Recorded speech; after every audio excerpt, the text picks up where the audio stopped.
হয়েছে, তো ভাজা হচ্ছে। এর আগের ভিডিওতে বলেছিলাম যে পরের ভিডিওতে দেখা হয়তো, ওই ভিডিওটা ছোট হয়ে গেছিলো, ওই জন্য আবার একটু পরে দেখা হচ্ছে এটা যখন ভাজা হবে। মা একটু জালটা একটু বাড়িয়ে দিয়েছে। এবার দেখুন এটা স্মেলটা যা আসছে না, এই তো আমার একটু উল্টিয়ে দিয়ে দিচ্ছে।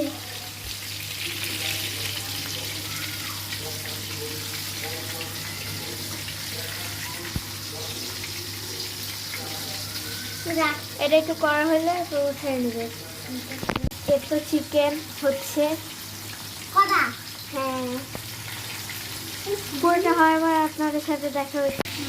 এখন আমার মা একটু উল্টে দিয়ে দিচ্ছে, এবার পুরোটা হয়ে যাওয়ার পর দেখা হবে। তাই সেটা আমার মা জালটা কমিয়ে এবার নামাচ্ছে। এটা এরপর তো হয়ে গেছে।